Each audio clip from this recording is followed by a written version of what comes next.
So, good day to everyone.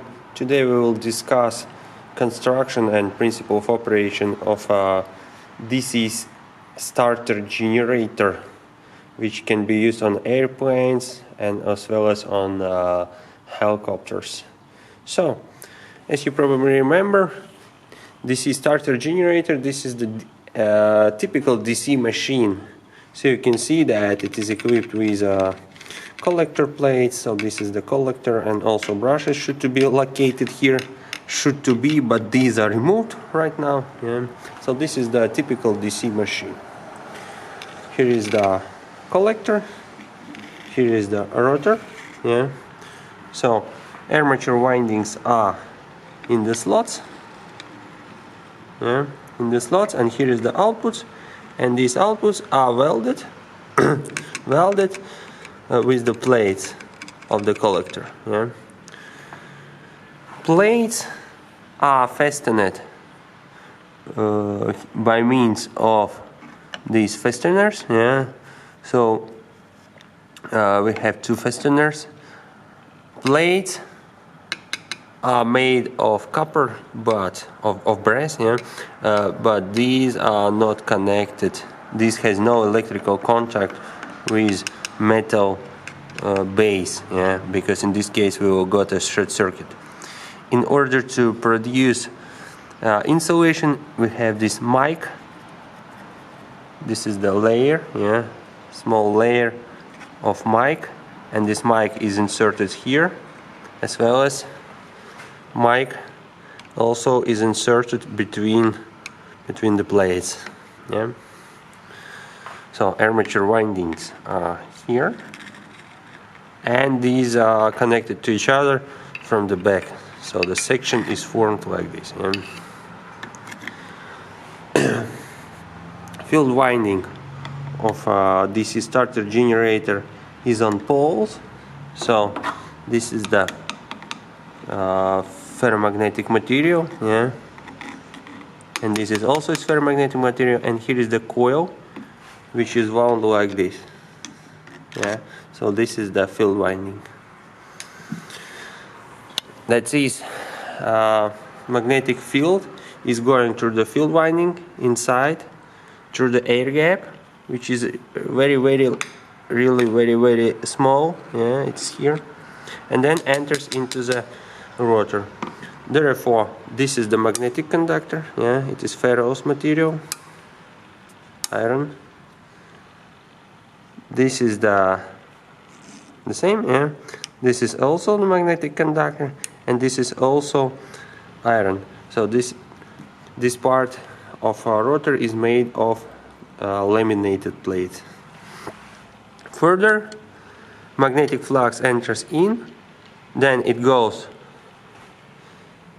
to the next pole shoe and escape from the rotor through the air gap into the next pole shoe, and then back to the stator, which is made of ferromagnetic material. Insertion is made of aluminum, so my magnet doesn't catch it. Only this part is made of steel. So this is the aluminum. This helps us to reduce weight, as well as it helps us to make this shaft less loaded, this rotor less loaded, and therefore its mechanical integrity is much more better. So also this is the machine, therefore it needs some cooling.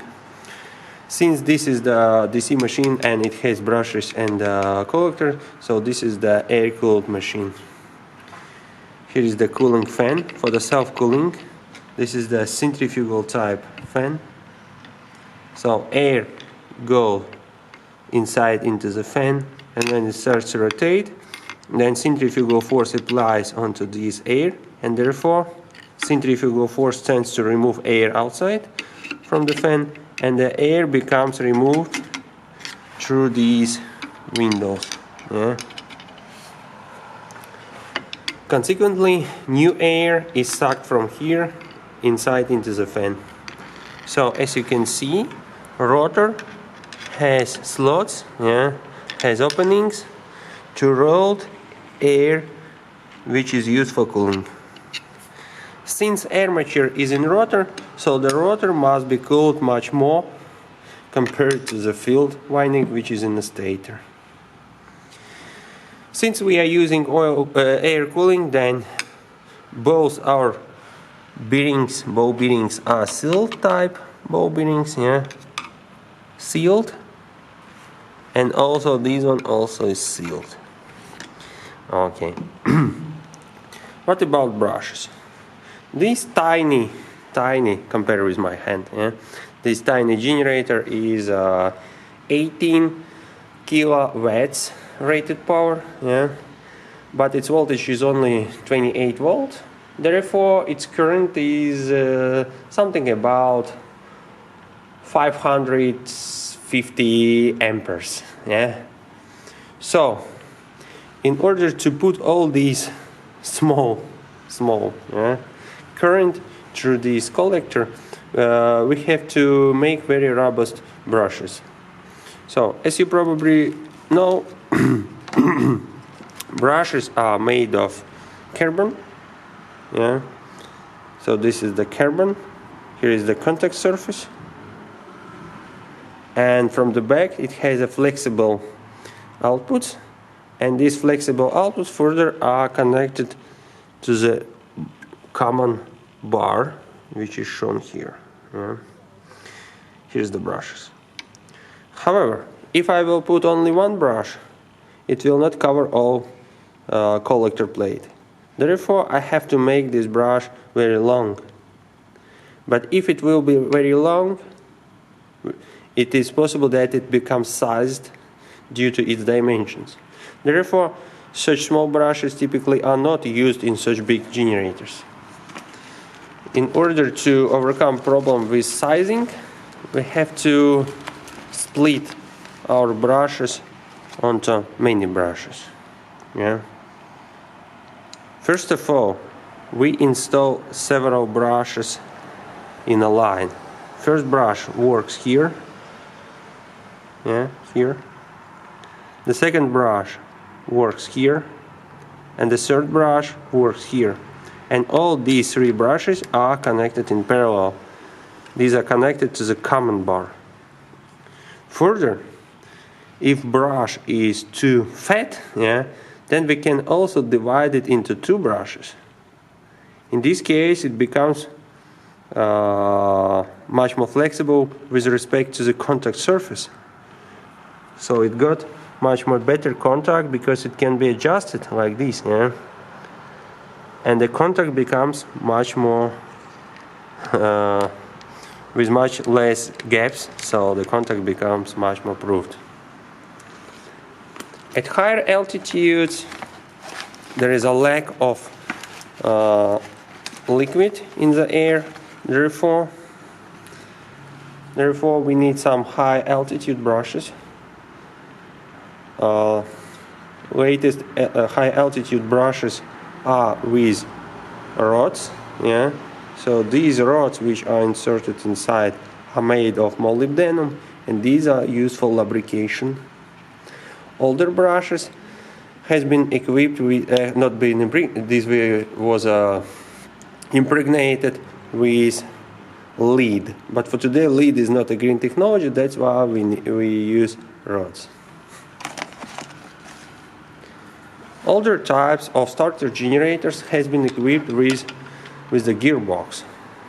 This gearbox has a ratio of approximately 3:1. So, when the engine speed is very low or the engine is stopped, and we would like to start our engine by means of this starter generator, we apply power to the generator and it starts to slowly rotate. Therefore, it becomes overloaded. To reduce this overload, we can use a reduction gearbox with the reduction ratio of 3:1. Therefore, motor will rotate 3 times faster than the output shaft. Once engine has been started, this becomes a problem, because if we will put power lever into the forward direction, then generator will accelerate too much, and therefore it will be destroyed by means of centrifugal forces. To overcome this problem, the gearbox becomes bypassed. It becomes bypassed automatically because it has a clutch inside. So during generator mode, the ratio is 1:1. So the gearbox is bypassed. And during starting, the ratio is 3:1. So the starter rotates 3 times faster than the input, than the output in this case. Yeah. This is the older approach because this gearbox is not very reliable, as well as there is a clutch which is fairly not reliable. And therefore, more modern starter generators are not equipped with any gearboxes. All other is fully similar. Collector, typically 3 brushes. Yeah. Here is the cover for the brush. Yeah. For the brush blow. Brushes should to be installed here. Here is the springs. Yeah. And the brush also is inside. It is moving. Yeah. And in a similar way to remaining brushes. Rotor is inside, and here is the pole of a field. Yeah, it is attached by means of these screws. Yeah, by means of that screws. Yeah, one pole, the second pole, and so on. Between main poles we have interpoles. These interpoles helps to reduce armature reaction of the DC machine. Cooling is done in a similar way like it was here. So air is supplied from the back, then it goes through these windows. Yeah. So part of the air enters into the rotor, and part of the air is sucked outside from the rotor. Further, air from the rotor escape outside from this cooling fan, which is centrifugal type. And this air escape outside from these windows, through these windows. Yeah. The drive shaft, as usually, is flexible, so I can move it slightly. This is the torsion shaft, so it goes through the hollow shaft of the rotor, and it is fastened from the back under this cover. If you will remove this cover, then you will be able to unscrew the drive shaft. Terminals. Terminals in our case are from the back. 2 terminals for the armature. Since currents are very large, 600-700 amperes, these are rated currents, so terminals also should to be very fat. Yeah? Small terminals are used to supply field.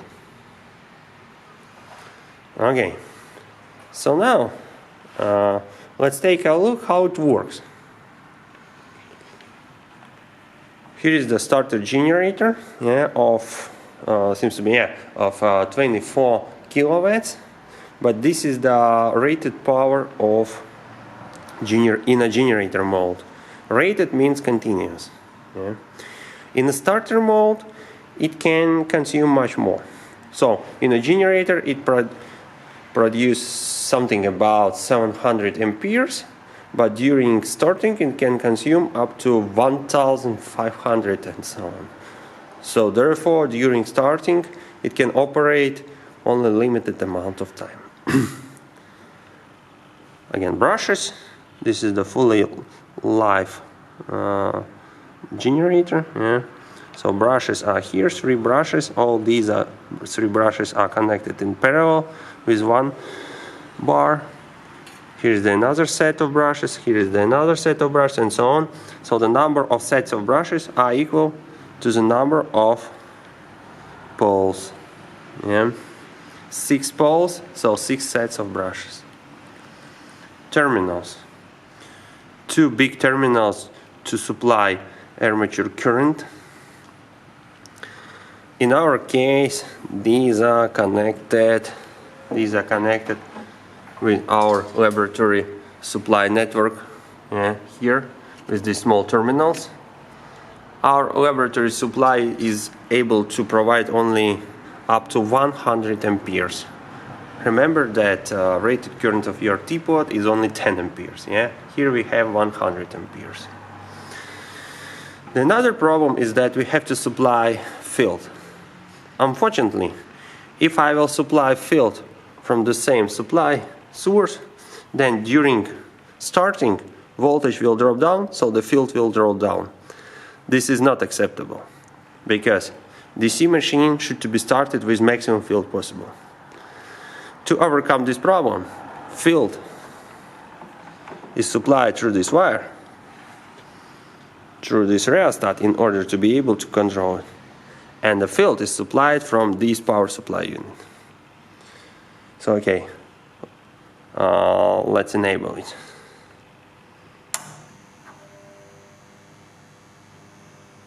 Okay, here is the voltage, 27 volts, and here is the field current.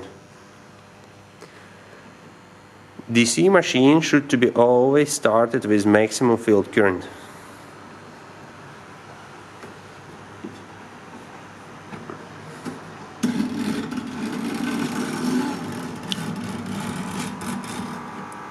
So maximum field current in our case is 12 amperes. Okay. In order to be able to measure its speed, here is the drive shaft, which also is torsion shaft. In order to be able to measure its speed, here I have put this reflecting paper, which is fastened by means of transparent flexible line. Otherwise it will fly away due to centrifugal force. Okay, field is here. Okay, so now I have to supply power from our laboratory supply unit. So I will put my camera here, and I will go to enable our supply unit. When I will enable it, it will produce up to 100 amperes, and the starter generator will start. Okay?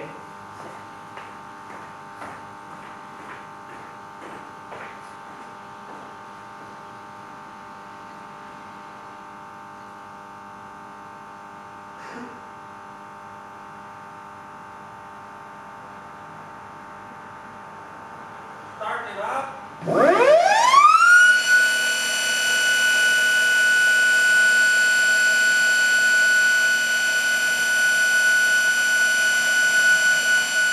So, now it starts to rotate.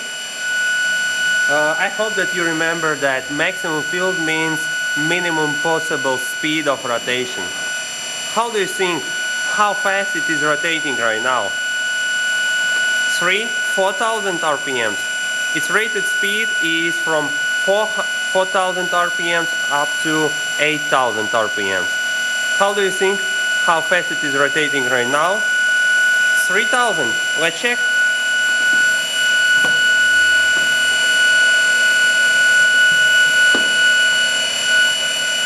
So I will use this wireless tachometer, and the speed of rotation is only 2,000.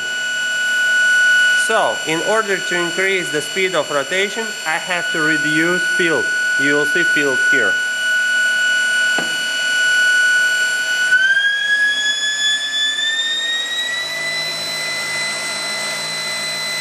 So, how do you think, is it fast enough right now?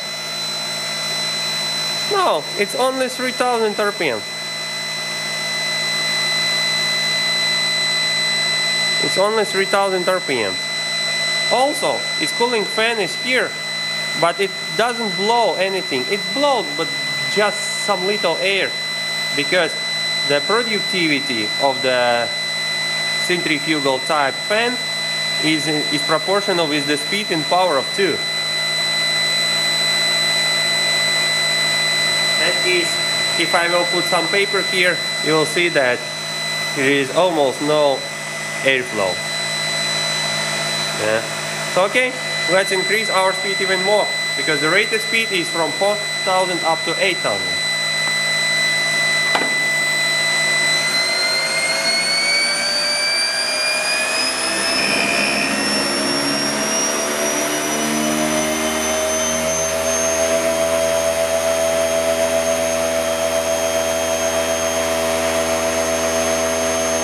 6,000 RPMs only. So we can increase even more. Okay, let's do it.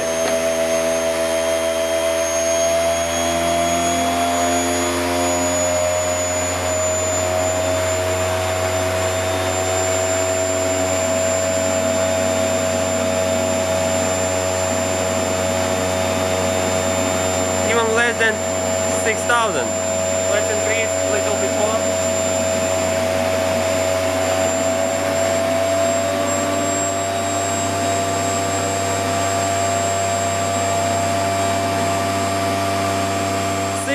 RPMs only.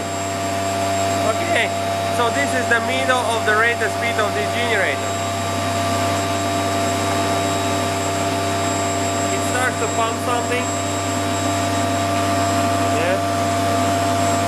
Now my paper starts to flow. Of course, now this starter generator is operating at no load, so the load current is not very big. It's something about 40 amperes, and of course sparkling should not occur. So let's check. As you can see, there is no sparkling, yeah? So the black commutation, no sparkling under brushes. We are working at no load.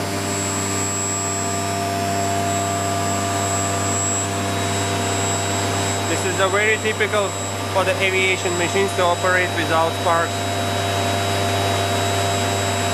So I suppose that, okay, we can increase it a more.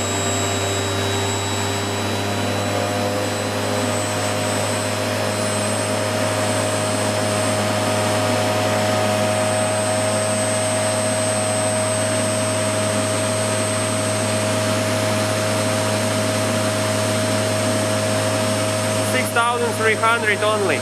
Yeah, so again it's very slow, yeah.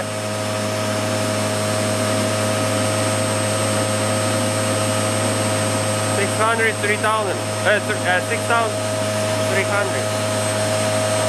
I suppose that we can slow down our motor, yeah. So I will go to remove the power.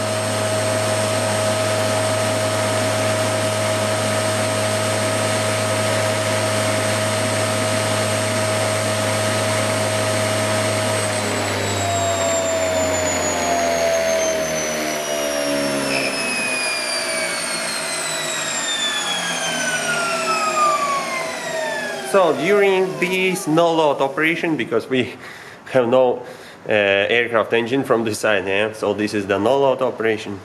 During this no-load operation, it consumes, I just checked it, yeah? At the top speed it consumes 62 amperes plus 2 amperes for the field. And also it's not hot, yeah, but it's something about 25, maybe 30 centigrade, yeah. So that's how starter generator at least rotates, yeah. Rotates. It doesn't work because we have no aviation engine right here, yeah.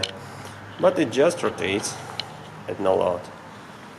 Wires remains cool because 62 amperes for this small wire is really nothing. Something about 700 amperes, then yes, it will become warm at least. So okay, thank you.